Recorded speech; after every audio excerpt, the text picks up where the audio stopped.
The dust swirled around the wooden buildings of Copper Creek like a restless ghost. It was one of those scorching Arizona afternoons when even the buzzards seemed too tired to fly. Thomas McKenna pulled his horse to a stop outside Murphy's Trading Post, wiping the sweat from his forehead with a worn bandana. He needed supplies for his cattle ranch, nothing more. Just salt, ammunition, and maybe some coffee if Murphy had any left. But as Thomas stepped down from his horse, something felt wrong. The usual chatter from the trading post had stopped. Instead, he heard Murphy's voice booming across the dusty street, calling out numbers like he was selling livestock. Thomas frowned. Murphy did sell livestock sometimes, but this sounded different, more urgent, more desperate. Thomas tied his horse to the hitching post and walked toward the crowd gathered around the front of the building. About 20 men had formed a loose circle, their faces hard and their voices rough. These weren't the usual farmers and ranchers Thomas knew. Some wore fancy suits despite the heat. Others had the look of men who made their living from other people's misery. As Thomas pushed through the crowd, he saw something that made his blood run cold. 2 young Apache women sat on the ground near Murphy's feet, their hands tied with rough rope. Their dark hair hung in tangled strands around their faces, and their traditional clothing was torn and dirty. The older one, maybe 20 years old, held herself straight despite her bonds. Her eyes burned with defiance even as she tried to comfort the younger girl beside her. The younger woman couldn't have been more than 17. She trembled like a frightened animal, her eyes wide with terror. Dark bruises marked her arms, and her lip was split and swollen. Both women looked like they hadn't eaten in days. Murphy stood over them with a cruel smile, his voice carrying across the crowd like a carnival barker. "Now, gentlemen, these are fine specimens, strong backs, young enough to train properly." The older one already knows some English, I'm told. Perfect for household work or whatever else you might need. Thomas felt sick to his stomach. He'd heard stories about this kind of thing happening, but seeing it with his own eyes was different. These weren't animals being sold. They were human beings, somebody's daughters, somebody's sisters. "What's the bidding at now?" called out a man in a black suit and silver watch chain. His voice had the smooth quality of someone used to getting what he wanted. $50 for the pair, Murphy replied, spitting tobacco juice into the dirt. "But I'm thinking they're worth more than that. Look at those hands. These girls know how to work." "60? Shouted another man from the back of the crowd. "75. Countered the man in the black suit. Thomas watched in horror as the bidding continued. With each number called out, the older Apache woman's jaw tightened. She understood what was happening. She knew they were being sold like horses or cattle. The younger one had started crying silently, tears making clean tracks down her dust-covered cheeks. $100. Called out a rancher Thomas recognized from town. The man owned a large spread north of Copper Creek and had a reputation for being hard on his workers. The crowd murmured with approval. $100 was serious money. More than most men made in 3 months of honest work. Murphy grinned widely, showing his yellow teeth. "Now we're talking. $100. Do I hear 110? Thomas's hands clenched into fists at his sides. His own ranch barely made enough money to keep him fed and his cattle healthy. He had maybe $40 to his name, plus whatever credit Murphy might extend him for supplies. But he couldn't just stand there and watch this happen. The older Apache woman suddenly looked up, and her eyes met Thomas's across the crowd. For just a moment he saw past the defiance to the fear underneath. She was trying to be brave for her younger companion, but she was terrified too. In that instant, Thomas made a decision that would change everything. $150, Thomas called out, his voice cutting through the crowd's chatter. Every head turned to look at him. Murphy's eyebrows shot up in surprise. The man in the black suit studied Thomas with calculating eyes, trying to figure out if this dusty cowboy actually had that kind of money. Well, Murphy said slowly. Thomas McKenna joins the bidding. "You sure you got that kind of cash, Thomas?" Thomas stepped forward, ignoring the stares from the crowd. "I've got it," he lied smoothly. He'd figure out how to pay later. Right now, he just needed to get these women away from this terrible situation. 160, countered the rancher, his face red with anger at being outbid. 200, Thomas said without hesitation. The crowd fell silent. $200 was more money than most of them had ever seen at one time. The rancher shook his head and backed away from the bidding. The man in the black suit hesitated, then shrugged and turned away.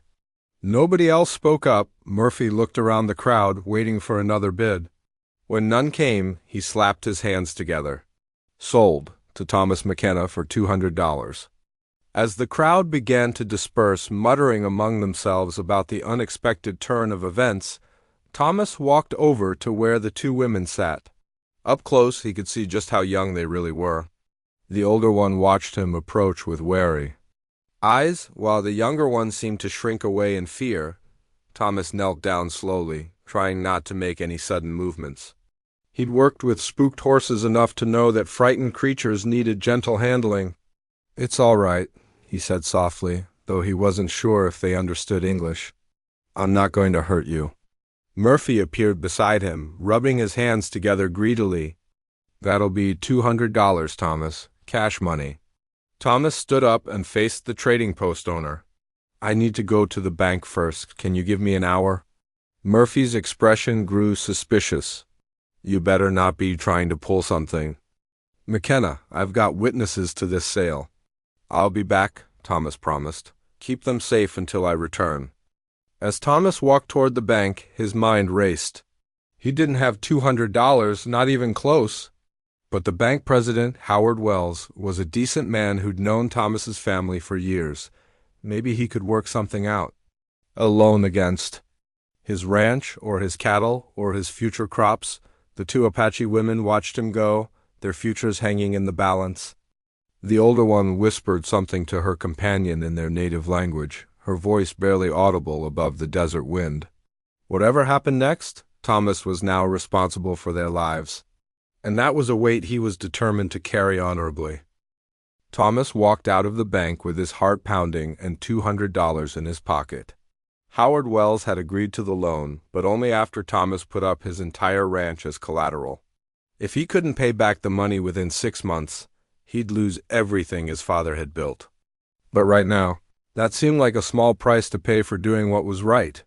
When he returned to Murphy's trading post, he found the two Apache women sitting in the same spot, still bound with rope.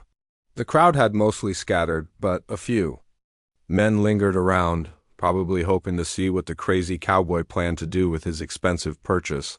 Murphy counted the money twice, his greedy eyes lighting up with each bill. "Pleasure doing business with you, Thomas. They're all yours now." He handed Thomas a piece of paper that made Thomas's stomach turn.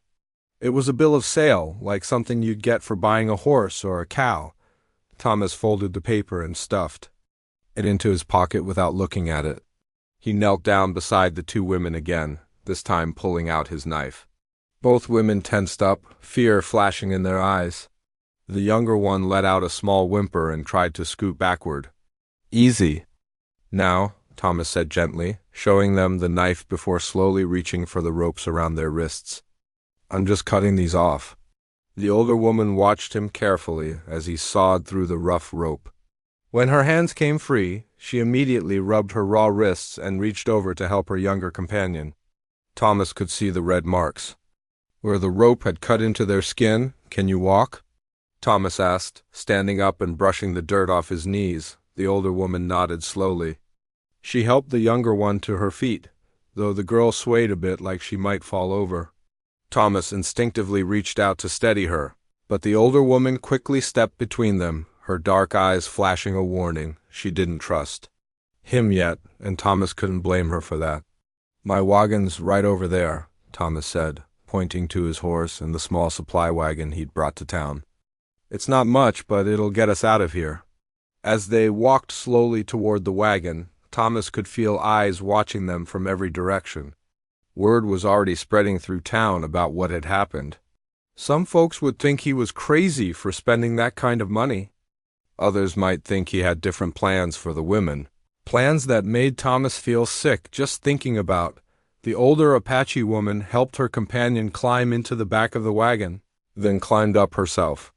Thomas noticed how she positioned herself between the younger woman and him, still protecting her. He respected that. These women had every reason to be afraid. Thomas climbed onto the driver's seat and picked up the reins. "We're going to my ranch," he said over his shoulder. "It's about an hour's ride from here. There's food and clean water there." Neither woman responded, but he saw the older one nod slightly. As the wagon rolled out of Copper Creek, Thomas felt the weight of what he'd done settling on his shoulders.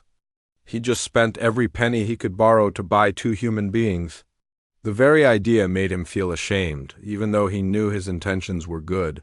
The desert stretched out before them, painted gold and red by the setting sun. Thomas had made this trip hundreds of times, but today it felt different. Today he wasn't alone, and the silence from the wagon bed behind him was heavy with fear and uncertainty. After about 20 minutes, Thomas heard quiet voices speaking in Apache. He recognized some of the sounds from his limited interactions with Apache traders over the years, but he couldn't understand what they were saying.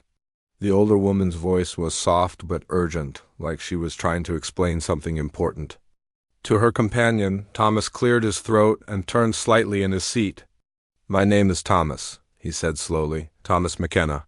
He pointed to himself as he said it. The older woman looked at him for a long moment before responding. "Ayana," she said quietly, then gestured to the younger woman. "Kaya," Thomas nodded, and smiled slightly. "Ayana and Kaya, those are beautiful names." Ayana's expression didn't change, but Thomas thought he saw a flicker of something less hostile in her eyes. It was a start dot as they continued down the dusty trail. Thomas's mind raced with questions he didn't know how to ask. Where had these women come from? How had they ended up in Murphy's hands? Did they have family looking for them? And most importantly, what was he going to do with them once they reached his ranch? The truth was, Thomas hadn't thought much beyond getting them away from that awful situation in town. He'd acted on instinct, driven by a sense of right and wrong that his father had taught him. But now he was faced with the reality of what came next. He couldn't keep them as servants. That would make him no better than the men who'd been bidding on them. But he also couldn't just turn them loose in the middle of the Arizona desert. They'd die out there, or worse, they'd be captured again by someone with far worse intentions than his. The sun was almost down when Thomas's ranch came into view. It wasn't much to look at, just a small wooden house, a barn, and some corrals for the cattle. But it was home, and more importantly, it was safe. As Thomas pulled the wagon up to the house, he noticed how both women tensed up again. They were probably wondering what kind of place he was bringing them to, what he expected from them. Thomas climbed down from the wagon and turned to face them. "This is my home," he said simply. "You're safe here." Ayana climbed down first, then helped Kaya, who still seemed unsteady on her feet. Both women stood close together, looking around at the ranch buildings with wary eyes. Thomas gestured toward the house. "There's a spare room inside, clean beds, fresh water for washing." He mimed washing his face, hoping they'd understand. "And food. Are you hungry?" At the mention of food, both women's eyes lit up slightly. Thomas realized they probably hadn't eaten much in days, maybe longer. He led them inside his modest house, pointing out the kitchen, the main room, and finally the small bedroom where his sister used to stay when she visited. It had 2 beds and a wash basin, and Thomas had always kept it clean and ready for guests. Ayana looked around the room carefully, checking the window and the door. Thomas understood. She was looking for escape routes, making sure they wouldn't be trapped. "You can lock the door from the inside," Thomas said, demonstrating the simple latch. "No one will bother you here." For the first time since he'd met them, Ayana looked directly into Thomas's eyes. What she saw there must have satisfied her somehow, because she nodded once and said, "Thank you."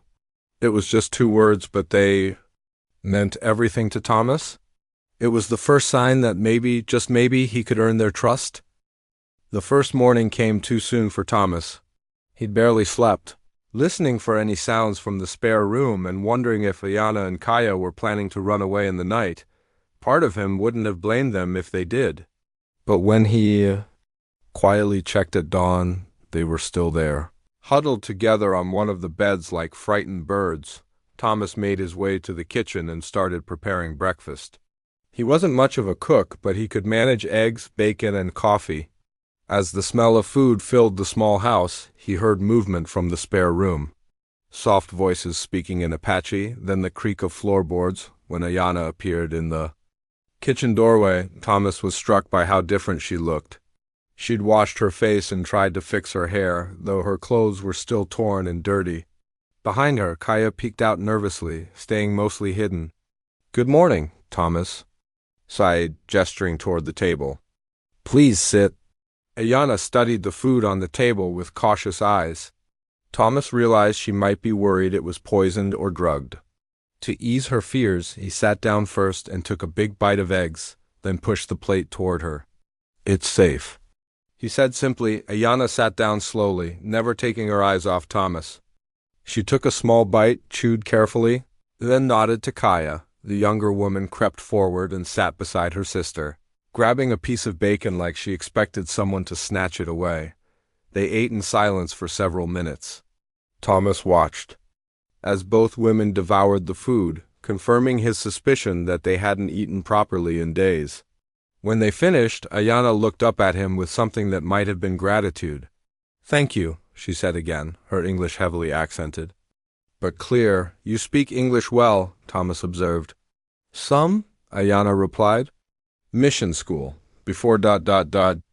She trailed off, her expression darkening. Thomas didn't push for more information. Instead, he stood up and cleared the dishes. "I have work to do outside. You can stay here or walk around if you want. No one will hurt you."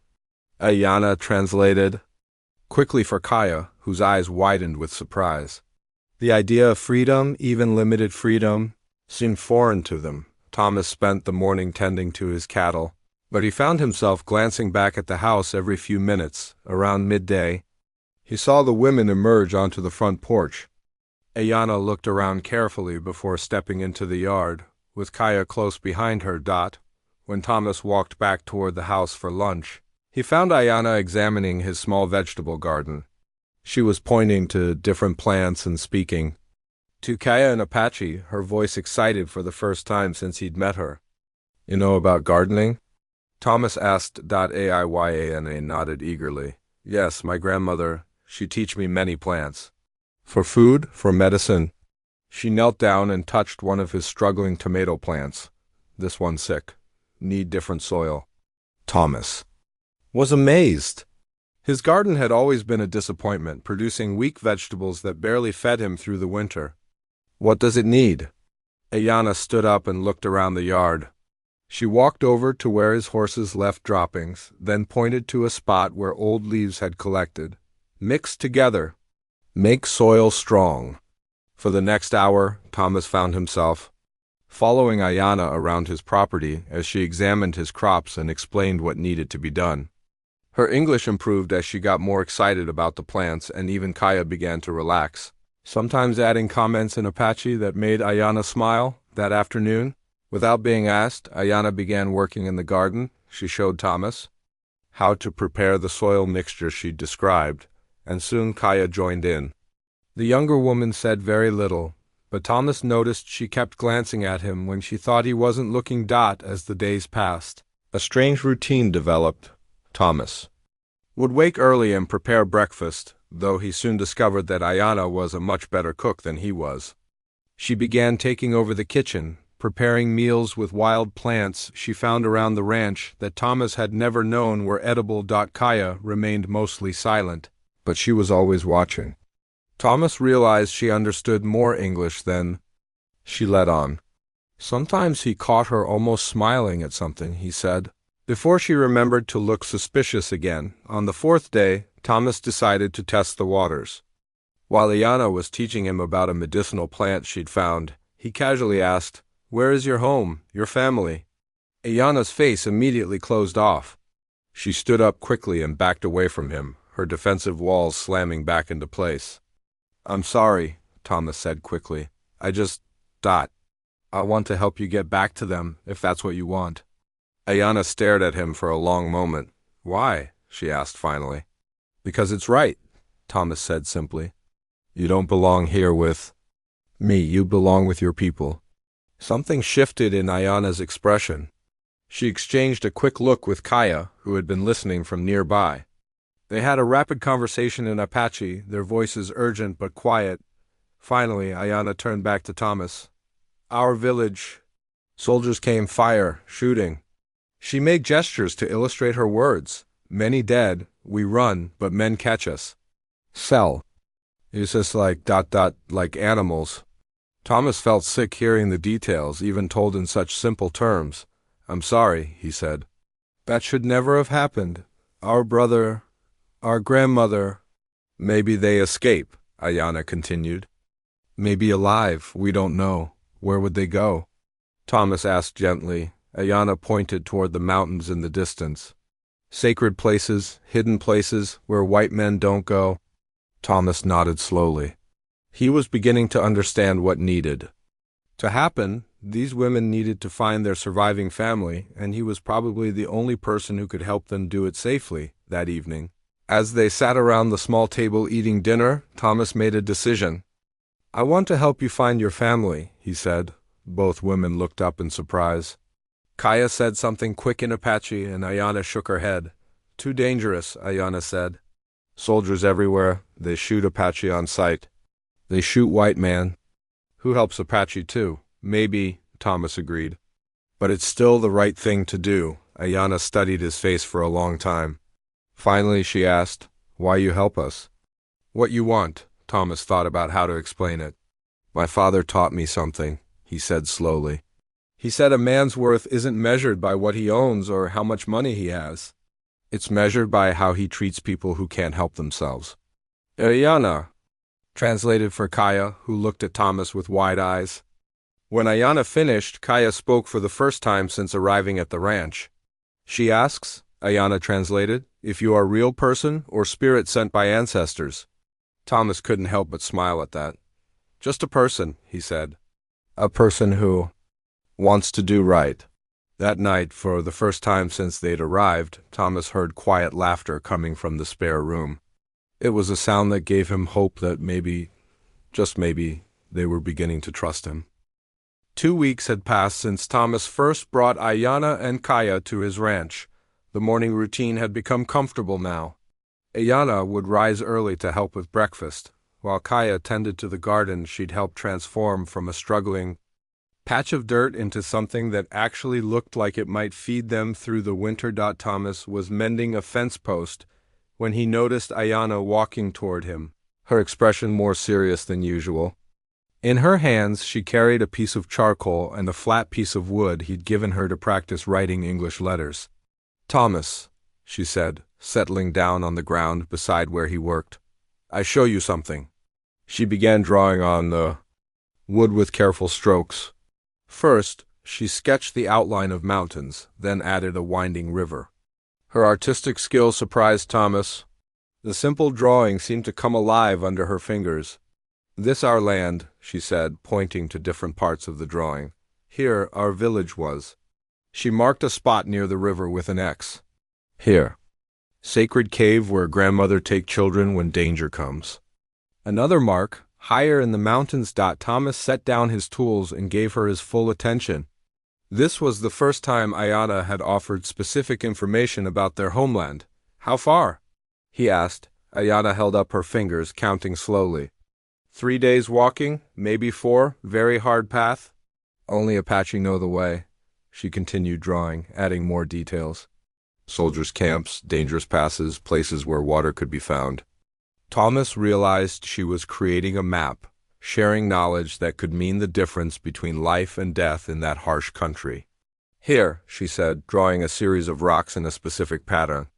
If we see these stones, grandmother's people, near, they watch always, but only show themselves if safe. Kaya appeared from the garden, wiping her dirty hands on a cloth Thomas had given her. She'd been listening from a distance, and now she approached slowly. She said something to Ayana in Apache, her voice uncertain. Ayana nodded and translated. She asks if you really take us home or if this just talk? Thomas looked between the two women. Over the past weeks, he'd grown attached to their quiet presence around the ranch. Ayana's knowledge had improved his crops and cooking, while Kaya's gentle care had nursed several sick calves back to health. The thought of the dangerous journey ahead frightened him, but the thought of not helping them frightened him more. "I meant what I said," Thomas replied firmly. "But I need to understand the dangers. If soldiers catch us together, what happens?" Ayana's expression darkened. "They think you steal us. Or maybe they think you help Apache warriors, either way." She drew her finger across her throat. "And what about you two?" "Back to auction block," Ayana said quietly. Or worse, the reality of their situation settled over them like a heavy blanket. Thomas had known helping them would be dangerous, but hearing it spelled out so clearly made his stomach clench with worry. That afternoon, as Thomas worked with his horses, he noticed both women watching him with unusual intensity. When he finished, Ayana approached him again. "We talk," she said. "Kaya and me, we want to tell you something." The three of them sat on the porch as the sun began to set. Kaya spoke first, her English halting but determined. My mother. She. Killed when soldiers come, I see." Thomas felt his heart break for the young woman. She'd been carrying that terrible memory alone. Ayana continued the story. "Our father, he fights soldiers. He tell us run to grandmother's cave. We start to go, but Her voice caught. "Bad men? They catch us on mountain path." "Not soldiers." "Different men? They tie us, take us to town?" "How long were you with them?" Thomas asked gently. "Many days," Ayana said. "They keep us like animals. No food, dirty water. Kaya gets sick. I think maybe we die." Kaya nodded, her eyes filling with tears. "Then you come," like answer to prayer. Thomas was quiet for a long moment, processing what they'd shared. These women had lost everything, suffered unimaginable hardships, and yet they'd found the strength to trust him. "There's something else," Ayana said. "Our brother, his name is Chaitan. He only 12 years old. Our grandmother, she very old. Maybe too old for long journey if they alive." She gestured helplessly. "They need help," Thomas finished. "Yes, but also they need to know we alive. Grandmother, she love us like her own daughters. She think we dead, her heart broken." That evening, Thomas sat alone on his porch after the women had gone to bed. The desert was quiet except for the distant howl of coyotes and the gentle sound of his horses moving in the corral. He thought about his father, who'd built this ranch with his own hands and taught Thomas the value of hard work and honest dealing. What would his father do in this situation? Thomas already knew the answer. His father had once hidden a runaway slave for 3 days, feeding him and giving him supplies before helping him continue north. When Thomas had asked why he'd risked so much for a stranger, his father had said, "Some things are bigger than fear, son. Some things are worth the risk." The next morning, Thomas made his decision. He found Ayana and Kaya working together in the garden, their heads bent over a tomato plant that was finally showing signs of healthy growth. "We leave in 3 days," he announced. Both women looked up in surprise. Kaya said something quick in Apache, and Ayana smiled for the first time since she'd shared her story. "You sure?" Ayana asked. "I'm sure," Thomas said. "But we do this right. We prepare carefully, bring enough supplies, and plan for trouble." Over the next 3 days, the ranch became a hub of quiet activity. Thomas cleaned his rifles and pistol, counted ammunition, and selected his strongest horse. Ayana helped him choose which supplies to bring, while Kaya sewed extra pockets into their clothes for carrying water and food. On the second evening, as they sat around the table planning their route, Kaya surprised Thomas by speaking up. "Thomas," she said carefully, "why you do this? Really why?" Thomas thought about her question. He could give her the same answer he'd given before about doing what was right, but she deserved more honesty than that. "Because," he said slowly, "in the 2 weeks you've been here, this place has felt more like a home than it has since my family died. You've brought life to this ranch. The least I can do is help you get back to your life." Ayana translated quietly for Kaya, who nodded with understanding. Then Kaya reached across the table and briefly touched Thomas's hand. "Good man," she said simply. That night, Thomas lay awake thinking about the journey ahead. Tomorrow they would begin preparations for what might be the most dangerous thing he'd ever attempted.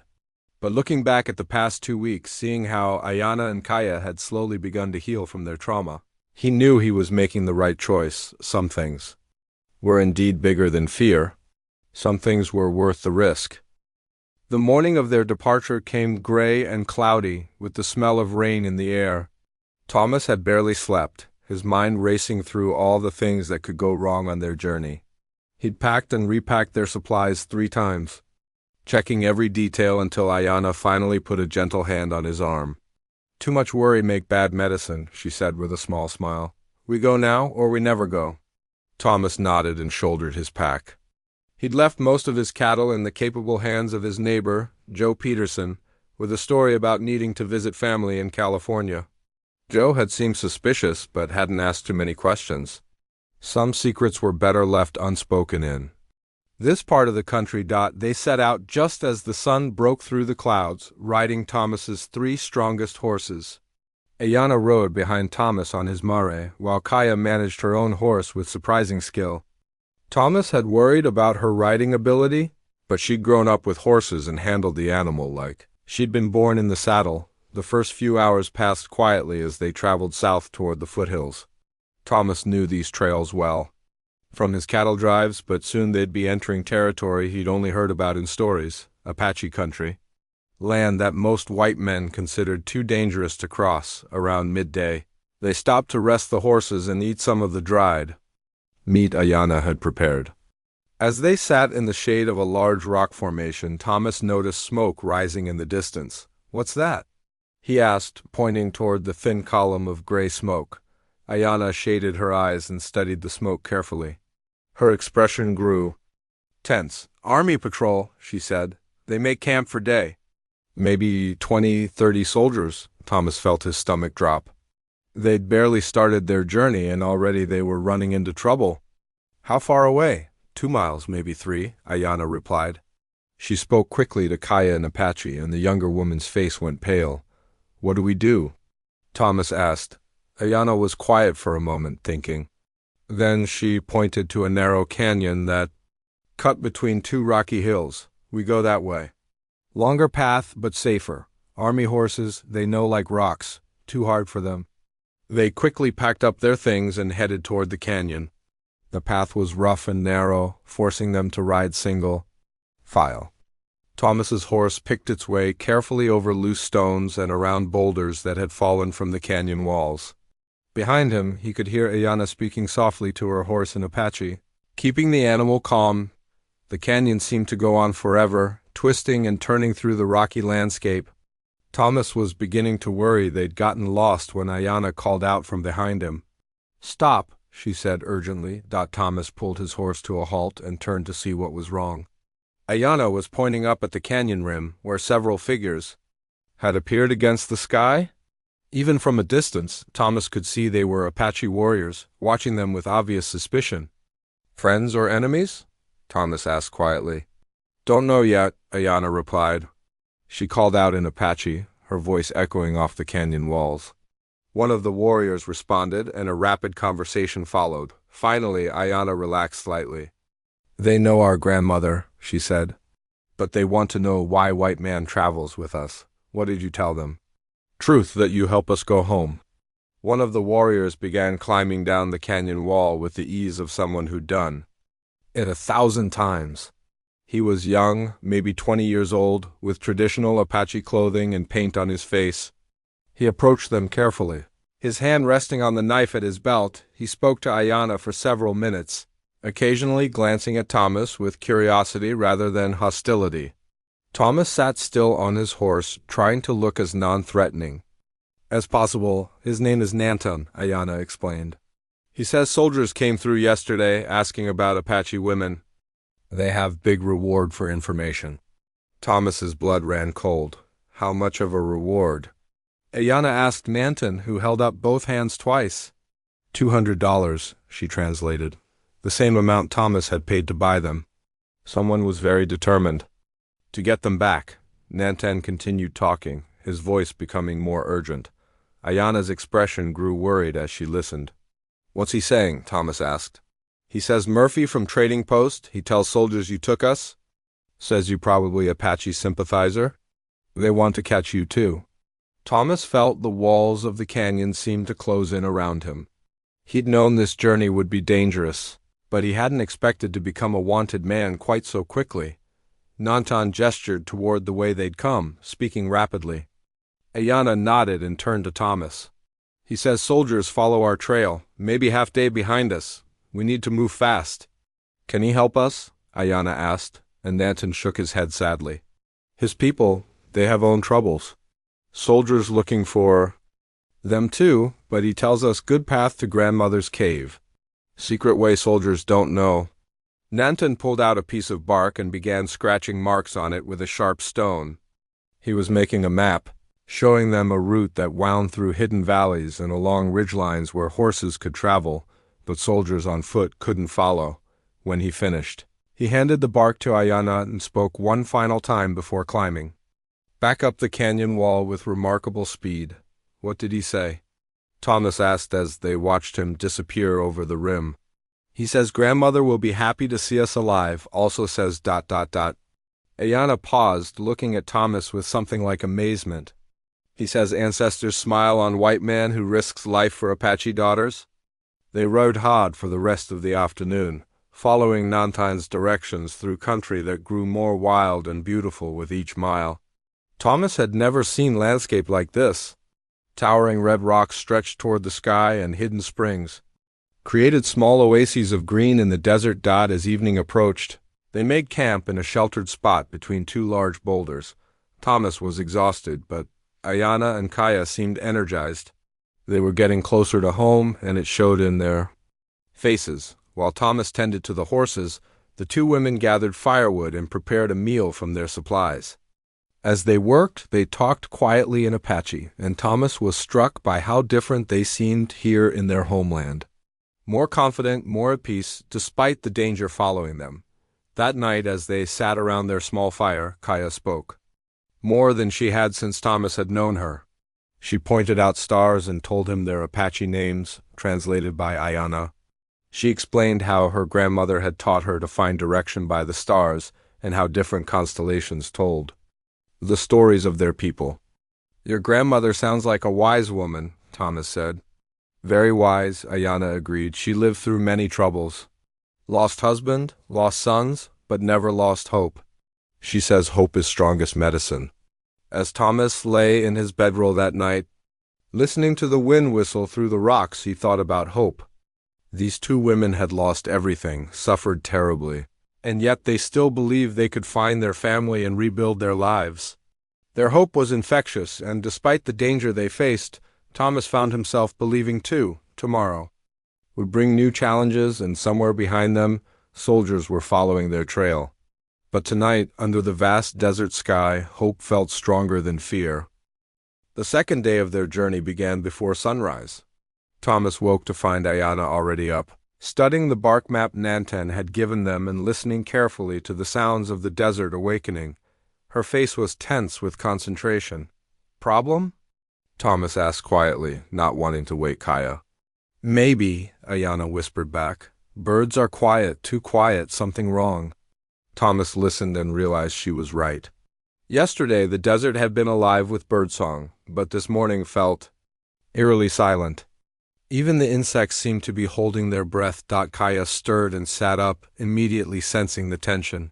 She spoke softly to Ayana in Apache, who nodded grimly and pointed toward the hills they'd crossed the day before. "Soldiers closer than we think," Ayana explained.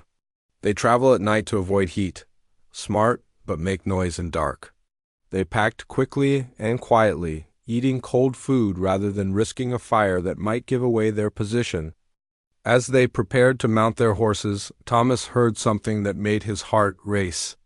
The distant sound of metal clinking against metal, military gear. "How far?" he whispered. Ayana held up 3 fingers. 3 miles. "Maybe less." They rode out of their camp at a fast pace, following a narrow trail that wound higher into the mountains. The path was treacherous, with loose rocks that could easily cause a horse to stumble.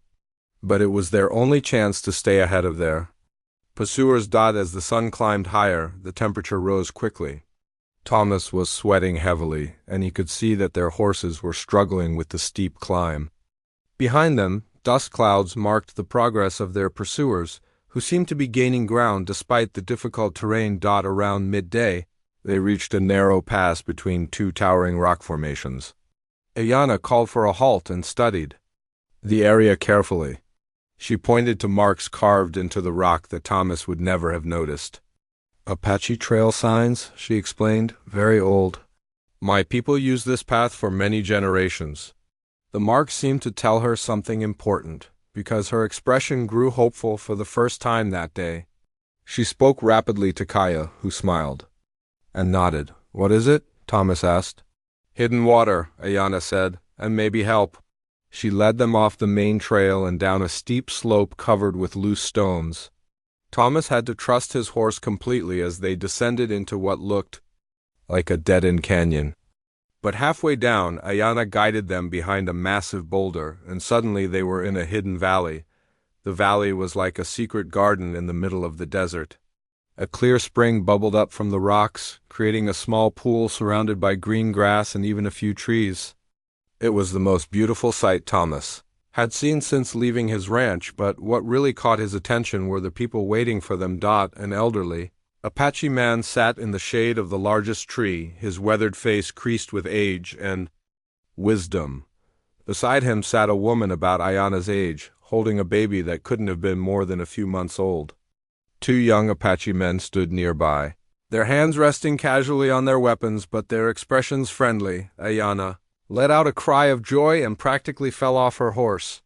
She ran to the elderly man, speaking rapidly in Apache as tears streamed down her face. The old man's eyes filled with tears too as he embraced her. Kaya was more hesitant, but when the woman with the baby called out to her, she broke into a run and threw herself into the woman's arms, careful not to disturb the child. Thomas stayed with the horses, not wanting to intrude on the emotional reunion. One of the young Apache men approached him with cautious curiosity. You are the white man who helps them?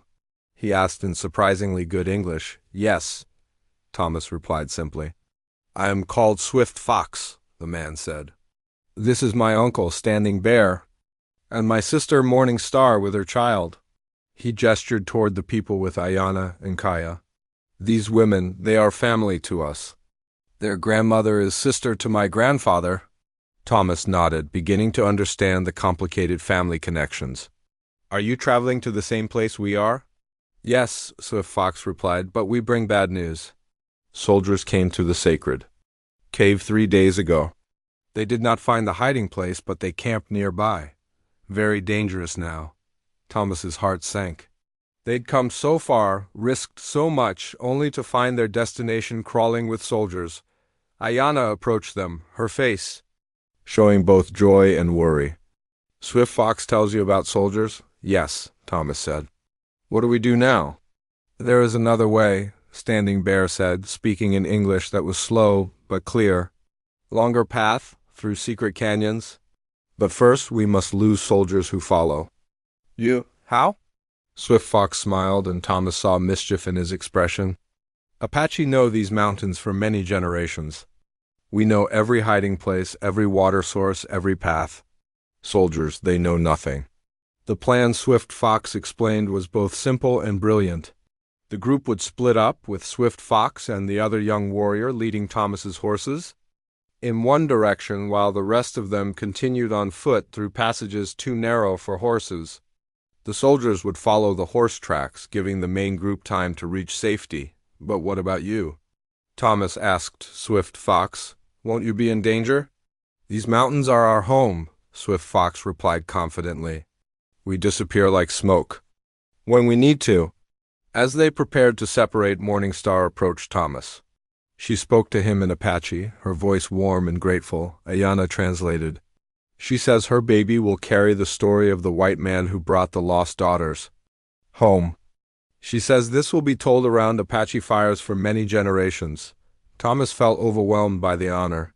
He was just doing what felt right, but to these people, His actions had deeper meaning. Standing Bear rose slowly and walked over to Thomas.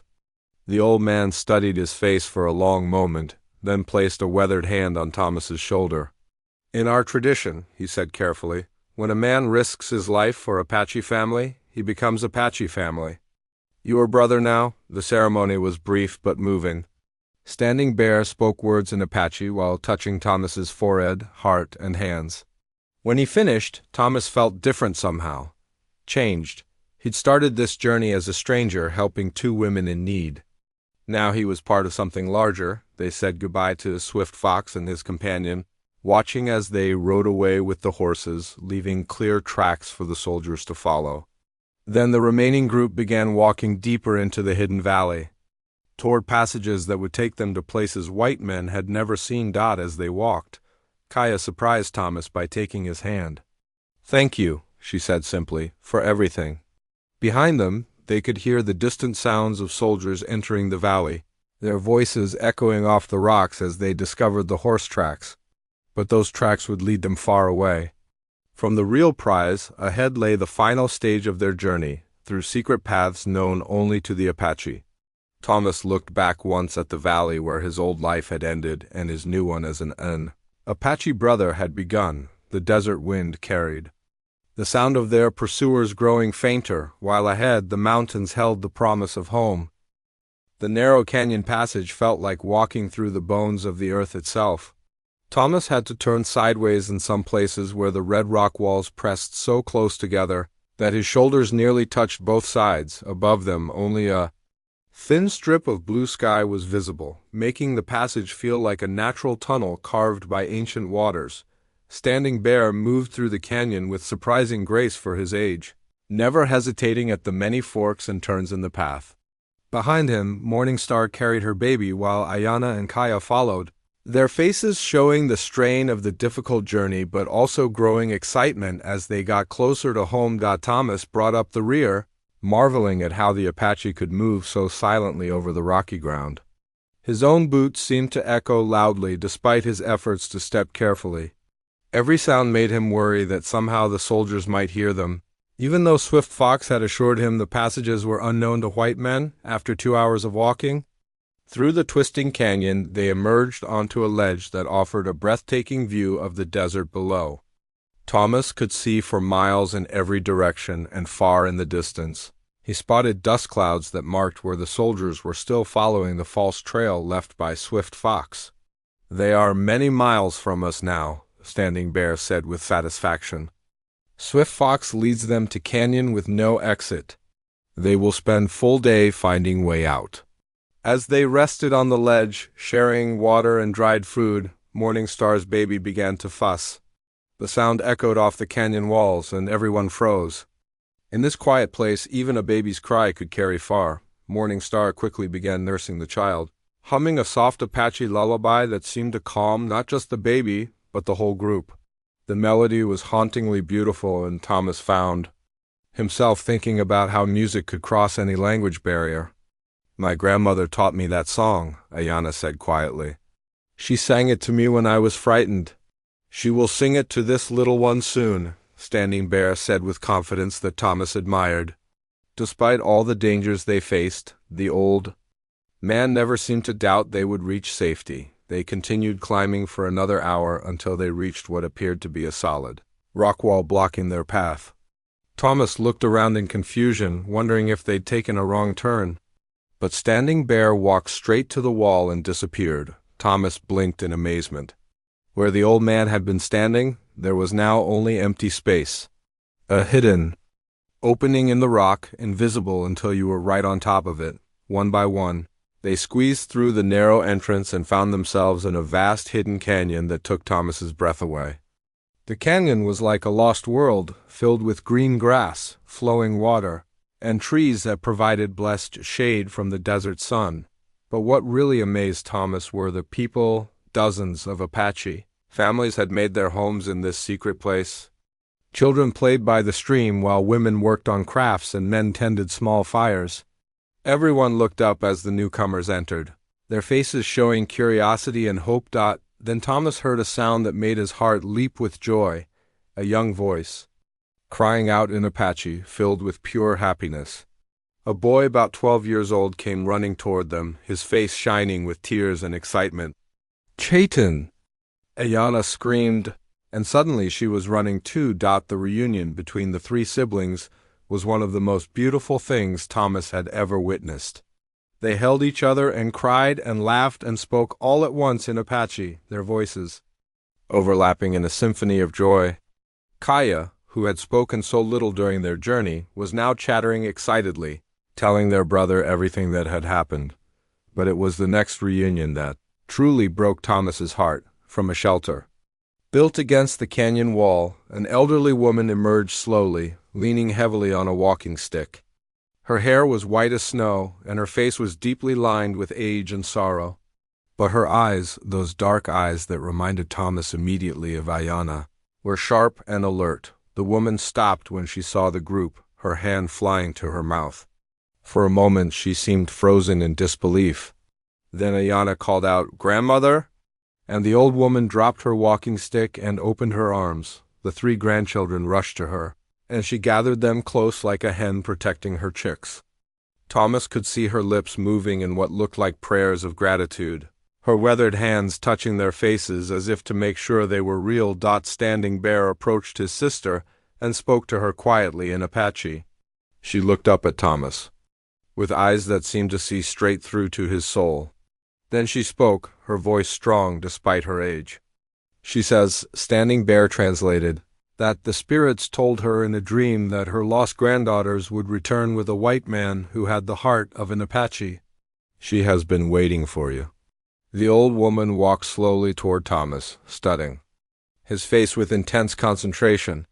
When she reached him, she placed her small, weathered hands on either side of his face and spoke in Apache.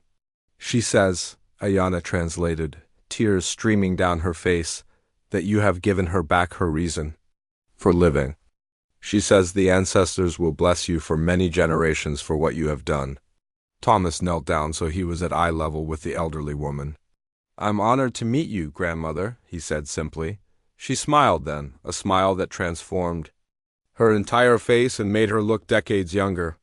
She spoke again, and Chaitan laughed and translated. She says you may call her grandmother, but she will call you grandson who came from far away. That evening, the hidden canyon filled with the sounds of celebration. The Apache had thought Ayana and Kaya were dead, and their return called for a feast despite the limited supplies. Stories were shared around the fires, with Ayana and Kaya taking turns telling about their capture, their rescue, and the dangerous journey home. When it came time to tell about Thomas's part in their story, something unexpected happened. Chaitan stood up and began speaking in a formal, rhythmic way that Thomas recognized as traditional storytelling. Even though he couldn't understand the words, Thomas could hear his own name repeated several times, and he saw the faces of the listeners showing amazement and respect.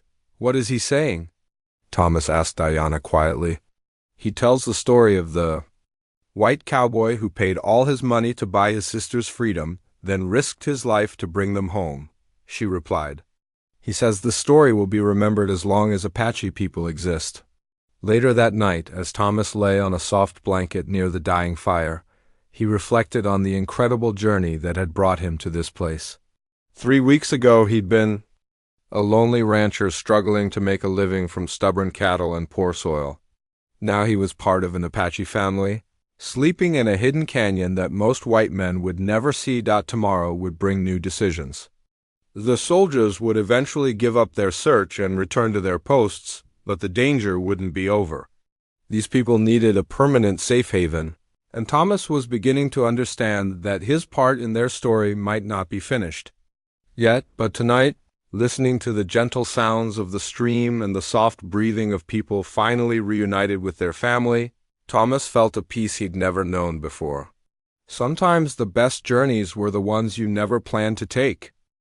Thomas woke to the sound of children laughing and the smell of coffee brewing over an open fire. For a moment, he forgot where he was and expected to see his empty ranch house. Instead, he opened his eyes to the hidden canyon bathed in golden morning light. With Apache families beginning their daily routines around him, 3 days had passed since their arrival, And Thomas had learned more about Apache life than he'd ever imagined possible. The people here weren't just hiding from soldiers. They were building a new community, complete with gardens, workshops, and even a small school where the children learned both Apache traditions and English. But as peaceful as this place seemed, Thomas could sense tension growing among the adults. Last night, he'd noticed the men talking in serious, hushed tones around the central fire. Something was troubling them, and this morning he was about to find out what. Standing Bear approached him with a cup of coffee and a grave expression. "My friend," the old man said, settling down beside Thomas on a flat rock. "We must talk. What's wrong?" Thomas asked, though he suspected he already knew. "Scouts returned in the night," Standing Bear explained. "Soldiers are asking questions. In all the nearby towns. They offer much money for information about Apache hiding places. Some white men are getting greedy." Thomas felt his stomach tighten with worry.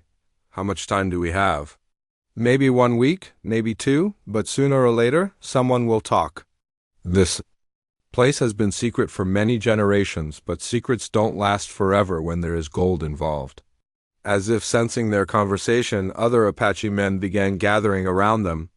Thomas recognized several faces from the past few days, including Gray Wolf, the canyon's leader, and Brave Heart, a young warrior who'd become friendly despite speaking no English. Gray Wolf spoke directly to Thomas in Apache, his voice respectful, but firm. Standing Bear translated. "He says the council has made a decision. The people here must split up, find new hiding places. But they want to thank you first and ask you something important." "What do they want to ask?" "They want to know if you will speak for them to the white authorities. Maybe help find a way for Apache people to live in peace, without always running and hiding." Thomas was quiet for a long moment, considering the weight of what they were asking. These people wanted him to be a bridge between two worlds that seemed determined to destroy each other. "I don't have much influence with the government," he said honestly. "I'm just a rancher." "But you are a white man who understands Apache heart," Standing Bear replied. "That makes you very rare. Very valuable." Before Thomas could respond, Ayanna approached their group, her face showing the same mixture of hope and worry he'd seen on everyone else lately. Behind her came Kaya, Chaitin, and their grandmother, who moved slowly but with dignity. The old woman spoke to Gray Wolf in Apache, her voice carrying the authority of age and wisdom. When she finished, Gray Wolf nodded respectfully and gestured for everyone to sit in a circle. "Grandmother wants to speak," Ayanna told Thomas. "She has something important to say." The elderly woman looked around the circle, her weathered face serious but kind. When she began speaking, her voice was strong and clear despite her age. She spoke for several minutes, occasionally gesturing toward Thomas or pointing to the canyon walls around them. When she finished, there was a moment of respectful silence before Standing Bear began translating. "She says this place has been sanctuary for our people for many generations. Her grandfather's grandfather hid here from enemy tribes. Her father hid here from Mexican soldiers. She has hidden here from American soldiers." The old woman continued speaking, and Standing Bear translated again. "She says the time of hiding is ending, whether we want it or not. The white world is getting bigger, and our hiding places are getting smaller. Soon, there will be nowhere left to run." Thomas felt the weight of truth in her words. He'd seen it himself over the years. Towns growing larger, more settlers arriving, the army building new forts. The old ways of life were disappearing for everyone. Not just the Apache. The grandmother spoke again, this time looking directly at Thomas. "She says the spirits sent you to us for a reason. Not just to bring back her granddaughters, but to show that white men and Apache can be family. She wants to know if you will carry a message." "What message?" Thomas asked. "That Apache people want peace. That we are not savage enemies, but human beings with families and children and hopes for the future. That we want to live safely, but we will not live as prisoners." Thomas looked around the circle at the faces watching him. These weren't the bloodthirsty warriors that newspaper stories described. They were farmers and grandparents and young mothers. and children who just wanted to live their lives without fear. "I'll try," he said simply. "I can't promise anything, but I'll try." Grandmother smiled and spoke again. "She says that is all anyone can do. Try with an honest heart." Later that morning, as preparations began for the difficult decision to abandon the canyon, Thomas found himself walking with Ayanna along the stream. She'd been quiet since the council meeting, and he could see she was struggling with something. "You're worried about leaving," he observed. "This is the only safe place I've ever known," she admitted. "When we were captured, I thought I would die without seeing it again. Now we must leave by choice, and it feels like another kind of death." Thomas understood. He'd felt the same way about leaving his ranch, though his situation had been very different. "Maybe leaving doesn't mean losing," he said. "Maybe it means finding something new." Ayanna looked at him with curiosity. "What do you mean?" "I've been thinking," Thomas said slowly. "My ranch is far from any towns or army posts. It's got good water, good grazing land. Maybe some of your people could come there. Not all of them, but some. We could say they're my hired workers." Ayanna stopped walking and stared at him. "You would do that? After everything that has already cost you?" "This is my family now," Thomas replied. "Family takes care of family?" That afternoon, the canyon buzzed with activity as the Apache prepared for their departure. Some families would head deeper into the mountains, others would try to reach relatives in distant territories. A few of the younger men would go with Swift Fox to continue the dangerous work of helping other Apache escape capture, but Grandmother had made her own decision. She was too old for more running, too tired for more hiding.